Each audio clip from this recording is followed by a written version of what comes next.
Wow, I've been on YouTube now for 5 years, can you believe that? And to think it all began with a simple trailer analysis of my most anticipated game of 2012, Pikmin 3. Huh. I came up with the name DazzReviews 5 whole years ago, and after all this time, I've never made more than one review on the franchise that put me on a pedestal. That needs to change, and it will today. What's up, guys? My name is Daz, you don't know me, and you don't care. Today we're gonna dive into the world of Pikmin 2 once again. A personal fan favourite to yours truly, but is it really the perfect Pikmin game? We're about to find out. For those that are new to the DazzReviews format, we grade games out of a score of 100, decided by 10 categories, all granting up to 10 points each. For Pikmin 2, we'll be plucking out visuals, music, mechanics, controls, level design, bosses, innovation, replayability, extras, and polish. I feel these are best suited, particularly for a Pikmin game. If you think there would be better categories that could be used here, let me know. I may incorporate them into a future video, and overall improve my content. Okay, enough setting up, let's begin.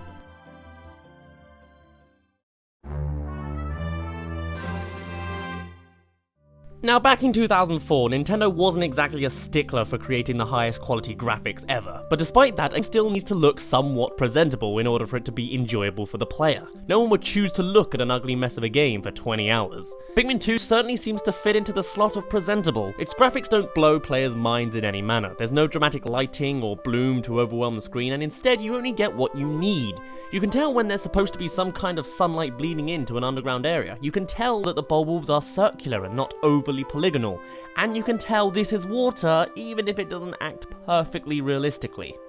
But more than just graphics, Pikmin 2 needs to assist its most important mechanic in its visual design: colours. The whole point of playing Pikmin is to manage which Pikmin types are most suitable for the task placed in front of you. And if you struggle to see which Pikmin is which, then you must have a major flaw in your game design. And Pikmin 2 does a solid job of successfully fleshing diversity distinctly enough that players don't need to think to grab the correct Pikmin. With a diverse crowd of 100 Pikmin, the player can clearly see which Pikmin types they hold, and even if there's just one out of place type, they're distinct enough to be spotted at a glance.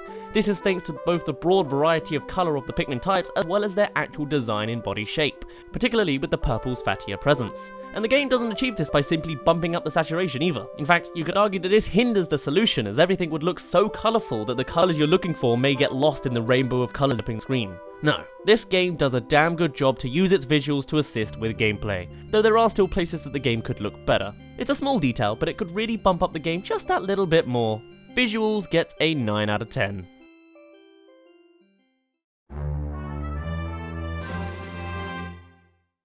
Music helps build atmosphere, it adds drama, it implants thoughts, mindsets, and imprints memories onto players potentially years and years later.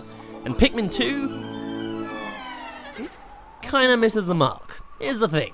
Pikmin 2 follows its predecessor by having a fully interactive soundtrack. It's great! Once you're enjoying the Valley of Repose music like you normally would, then you switch to Louis for another task and the music tempo has changed from a more organised rhythmic structure to a slightly jumpier one.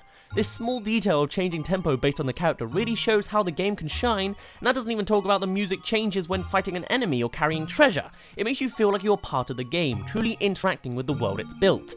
But then, everyone remembers the Valley of Repose music. It's the first area in the game. Everyone who's touched the game has heard it, and those that have stuck around long enough may even have it remembered off by heart, and has memories to go along with it. But what area has this song in it?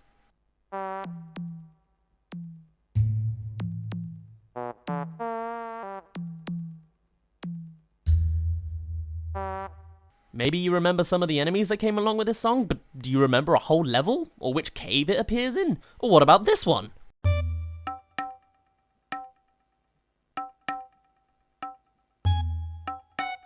Sounds kinda dweeble and fiery-like, but where does it play? Oh, this one is definitely has a bulb in it that one time. And I think this one had a bomb rock, maybe? Do you see what I'm saying? What it does well, it does great. But not everything is memorable. And it's great that some of the soundtrack is, but a good chunk of it is just forgettable, and that's really bad. Olima's theme motif? Great. The cutscene music? Spectacular. The submerged castle? Perfect. But I don't remember 60% of the soundtrack, and I've played this game so many times over. Music gets a 6 out of 10.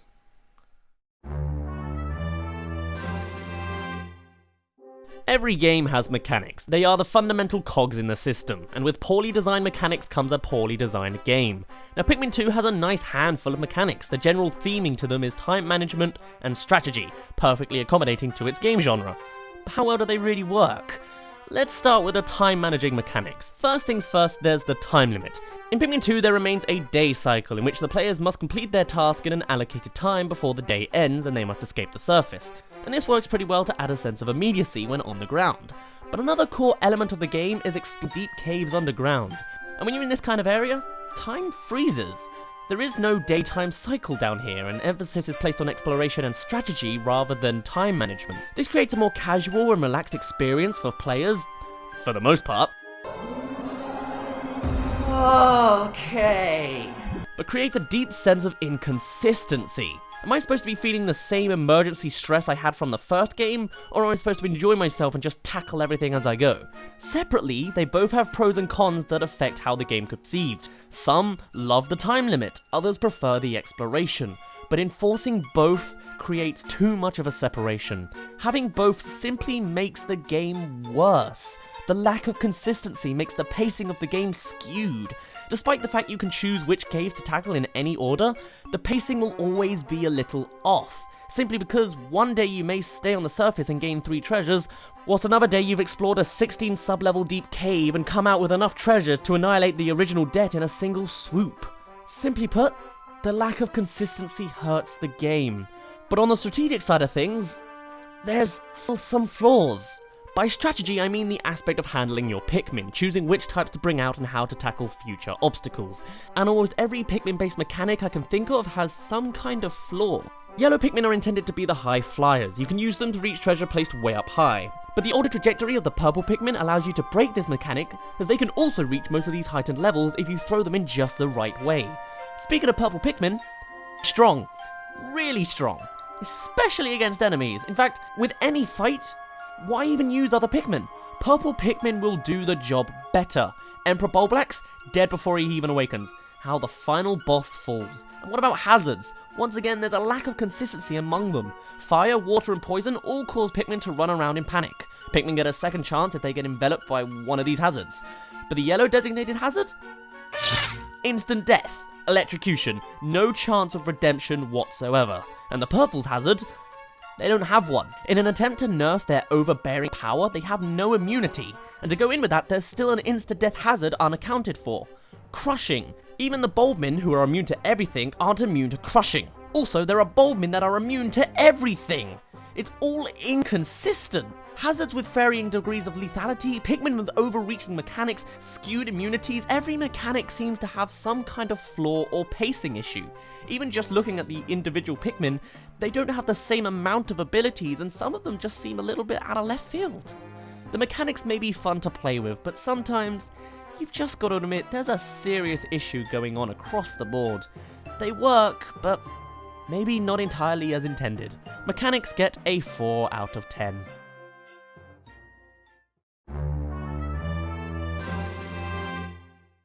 Now, having a game you can see, hear and understand is all well and good, but a game is truly worthless if the controls are so complicated or useless that the game is unplayable. And Pikmin 2 has a fair share of mechanics it needs to compensate for. So how did it do? Well, starting off, let's note straight away that there are 2 ways of playing Pikmin 2. You can play using a GameCube controller, or play using the Wii remotes in the new Play Control version. We'll start off with the GameCube version. In order to move around, you use the control stick on the left, which is pretty standard. However, because of the limitations of the GameCube controller, this means you must also use this to aim your whistle, meaning it's impossible to call a Pikmin group to your side without somewhat moving towards them. This isn't a major issue, especially for someone as experienced as me, but this can be a real issue for newcomers to the series, and can always make controlling yourself an extra task in the game to work around. And when it comes to aiming, it certainly requires a knack to it. In the midst of an intense boss battle, it can certainly be difficult to actually hit your target. Even if everything about your strategy is perfect, it can really turn away some people. That being said, the other buttons on the controller are fairly easy to grasp. The big A button is the most prevalent button on the controller and works well since it hosts the most vital controls of the game. You can hold down the A button to hold a Pikmin in your hand and use the control pad to switch between Pikmin types. This will then reorganize the group so that the new Pikmin type stands at the front of the group to be thrown first. However, this rarely is actually the case. Even though you select the Pikmin color you want, you don't get locked into throwing just that Pikmin type. In actuality, Olimar and Louie throw whichever Pikmin is nearest to them, and the group of Pikmin are constantly moving as you throw Pikmin in order to adjust to the changing size of the group. This means more often than not, if you're spamming the A button to throw Pikmin, you'll accidentally grab a Pikmin of the wrong color because they've moved closest to you because they were adjusting for the group formation. Meaning you would either have to throw Pikmin more cautiously, not the best for a big boss battle, or you would have to disband your Pikmin beforehand. Ah yes, disbanding. The concept of it is a pretty good control mechanic. Pikmin types into different groups so you can select which ones to bring. Great. Except in Pikmin 2, this isn't really programmed well. For a start, Pikmin don't disband far away enough. Groups are huddled tight and close by to each other, like they're spaced for the smallest part of the Pikmin world. This means it's often difficult to whistle to one group of Pikmin without calling another. On top of that, the group doesn't seem to disband well with the environments they're in, often just pushing up against the wall really unhelpfully. A lot of times you will have to manually run in to grab the Pikmin you need, as whistling will just call too many. Not to mention the fact that Pikmin don't always actually disband. Sometimes the Pikmin will not follow the rest. It's got a lot of holes in it. Now the Wii version improves the motion aspects of the controls as you can now aim and move independently, but the buttons were a bit more spaced out and sporadic, which could again turn away some new players. This version also keeps the other holes in the mechanics of the game as it doesn't really change any of the programming on that front. Controls gets a 5 out of 10.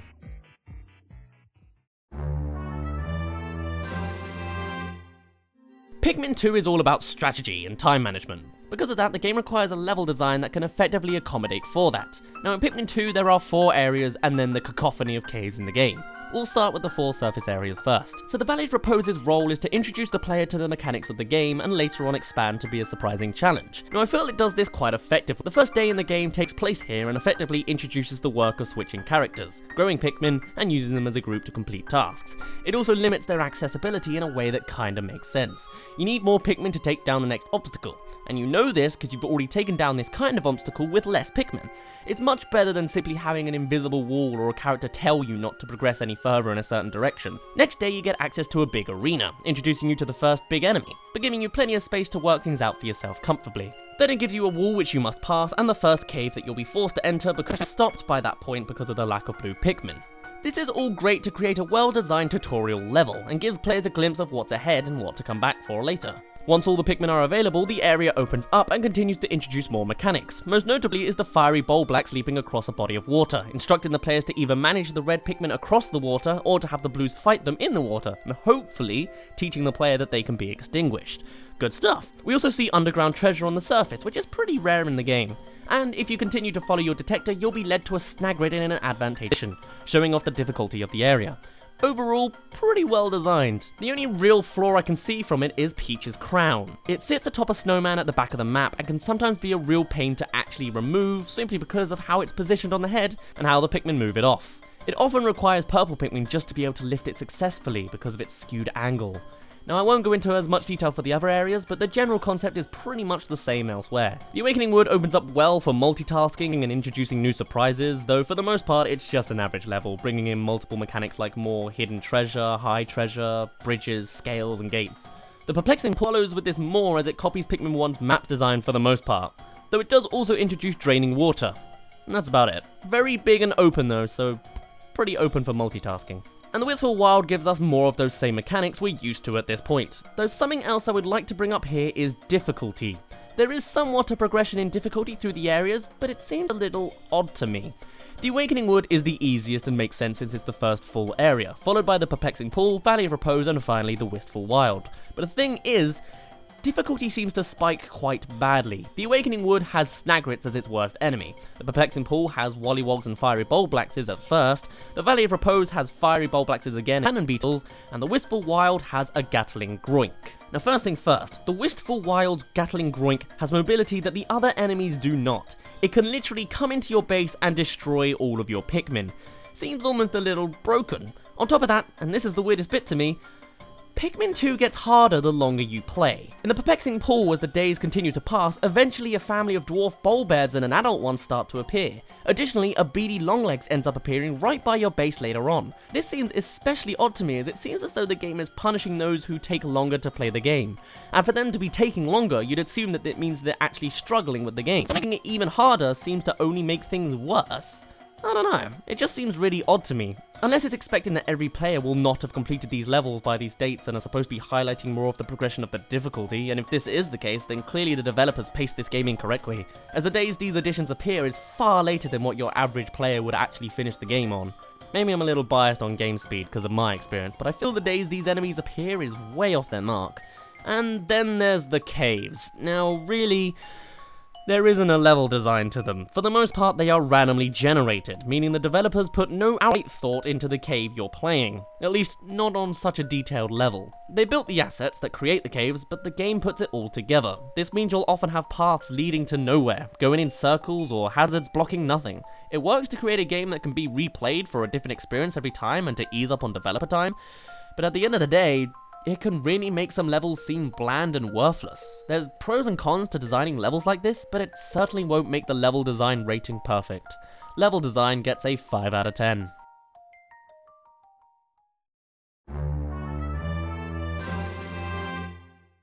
Every level needs to end with a bang, a climax, a boss battle. Pikmin 2 has certainly a few of those up its sleeve. It is a fantastic game when it comes to creature creation, and the bosses are no exception. There are 12 bosses in the game. For 4 areas, that's pretty good. The first is the Empress Bulblax, the embodiment of strategy and hindsight. You're given an oval-shaped room with 2 extra small rooms for the entrance and exit. On your first go, you're likely to run into the arena, throw your Pikmin at her, wake her up, and brace for her attack. Except she doesn't just eat your Pikmin like every other creature before her.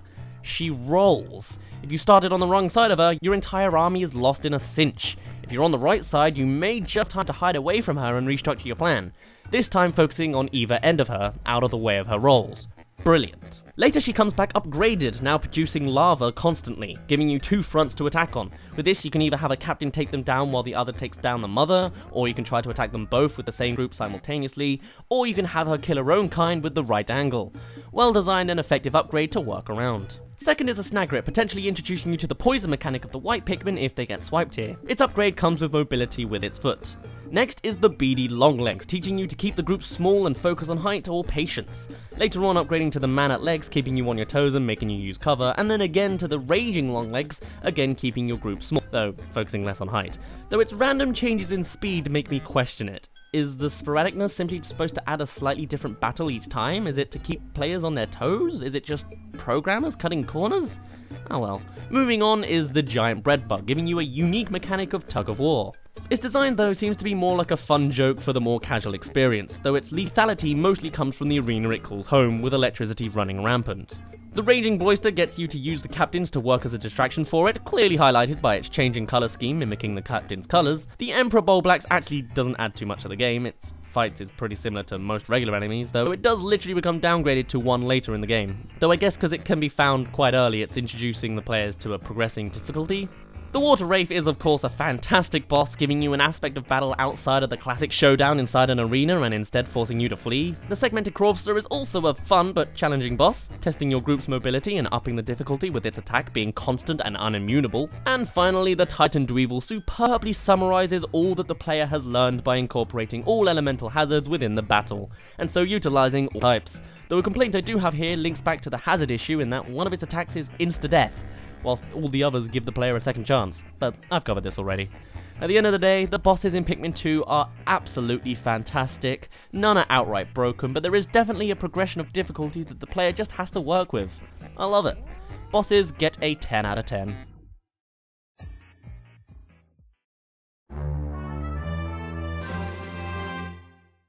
Pikmin 2 is a sequel, and a sequel needs to do one of 2 things: continue following in the footsteps of its predecessor, or upgrading and improving on the franchise.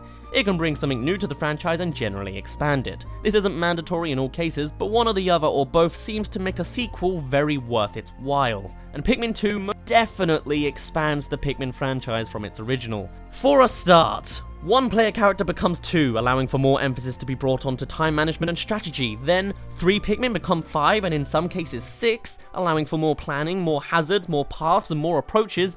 Now there are varieties in Pikmin's speed and strength between the types, the diversity of creatures has tripled, and there are more than 4 areas in the game. Technically there's over 100, 30 collectibles becomes 201, the story goes from just escape to collect and collect more, there's a backstory, co-op, 30 challenge levels, levels as opposed to 4. We're introduced to Mail, the Piklopedia, we see Olimer's family, the boss's wife, Louie's grandma. This game explodes with new Pikmin content such that it would be a crime for me to just not say innovation gets a 10 out of 10.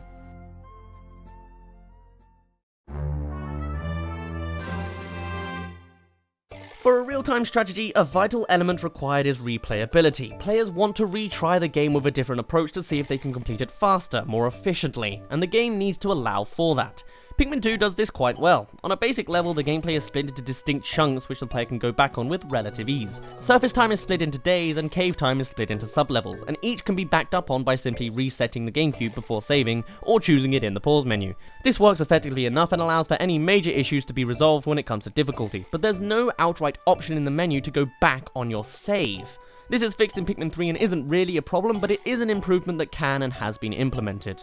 Beyond that though, the game expands further on the challenge mode from the first game, upgrading it from a simple grow what you can to collect as much treasure and score as best as you can. This is particularly good for replayability as it is a much more direct and bite-sized goal for the players to try and improve on. Plus, there are clear rankings which can give the player satisfaction of how well they've played. Not to mention the brand new co-op, which makes it less of a single player experience and instead is something you can introduce to a friend.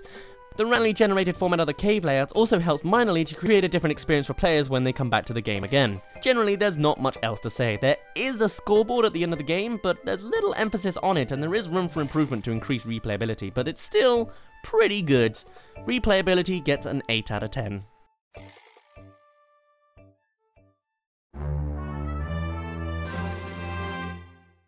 We've just touched on this a little bit, but the extras category focuses on the extra parts of the game away from the main story. And Pikmin 2 certainly has a lot of extras. For a start, alongside the main story, players can check up on the Piklopedia and treasure hoard between days to investigate the treasures and the creatures they've come across. And on top of simply seeing them like they're in some kind of zoo, you also get the option to throw Pikmin carrots at them and see how they react, adding knowledge to the player and helping them form a strategy against them later on, as well as allowing to hear the character detail thoughts about what is being shown. Olimer talks about the biology of the creatures, Louie describes recipe recommendations for them, the ship talks about picturing the treasures they've collected, and Olimer talks about his thoughts and experiences with the treasure. It's a very fleshed out and appreciated little extra to the adventure we embark on. Additionally, there is the mail that appears at the end of each day. They don't outright give anything to the player and can easily be skipped, but it's a nice chunk of world building that tells us a little bit about the characters' backgrounds and what's occurring on Hocotate during the treasure hunt. Then we come to the main menu, where we get access to the 2-player battle, allowing you to fight against a friend to grab the most amount of marbles first. This on its own allows for a ton of options due to the sporadic nature of the game mode, with how some items, which the cherries give you, can summon falling rocks or withering blowhogs. It's great. Then there's challenge mode, which has you take on a certain planned level to collect as much as you can, which can also be open for co-op. After that, you get the bonus menu, which shows off the cutscenes you can unlock in the game. And as a bonus little secret, pressing certain buttons on the menu allow you to reveal and control a couple of creatures on screen to interact with the Pikmin in the menu. Change the title to Nintendo, distract Pikmin with the Flint Beetle, eat Pikmin with the Bulborb. It's a nice surprise in the programming that certainly wasn't required. Overall, there's a lot of extras available in the game that allow players to keep playing even when they've completed the story. The game has a lot of content, and it's especially appreciated as it was simply done out of passion. A formulaic game might not include so much backstory and extra dialogue. Extras gets a 10 out of 10.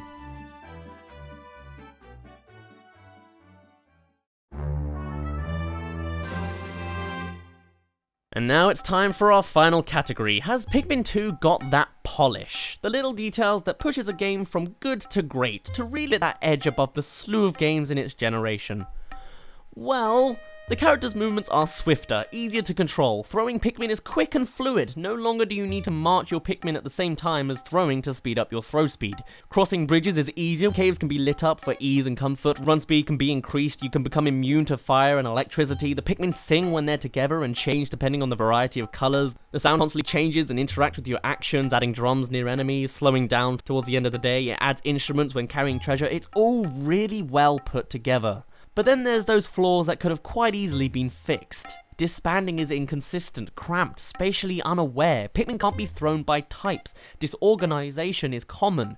Earlier days are not an option in the day menu. And why do Pikmin sometimes survive the Gatling Groink shots, but not always? What's the rule? Where's the consistency, game? Polish is a tricky one to decide, but I say it gets a 7 out of 10.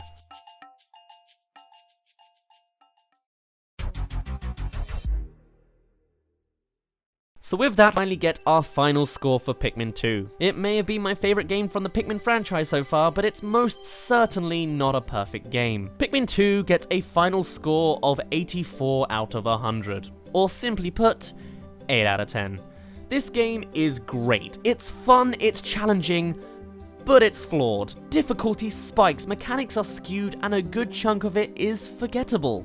But there's a lot of content crushed in there that can keep a player playing for a very long time. Now, if you have any arguments against this score, let me know. We have these 10 categories here, so consider plotting your argument around those 10 categories. Maybe you think polish should go up and innovation go down. Maybe you think innovation shouldn't go in at all. Comparing prequels and sequels is bad. Who knows? It's your opinion. Anyway, on that long-winded note, I'm gonna call it a day. If you'd like to see more of my content, consider checking out my other stuff showing on screen in just a moment. The amount of content I'm producing now wouldn't be possible without our Patreon supporters, who some of are being shown on screen now. Special shout out to the Shepherd256. I'm only a small YouTuber, so there's not many supporters right now, but you're welcome to join them by going to patreon.com/DazzVideos. Anyway, that's enough from me today. My name's been Daz. You didn't really care, and I'll see you in a bit.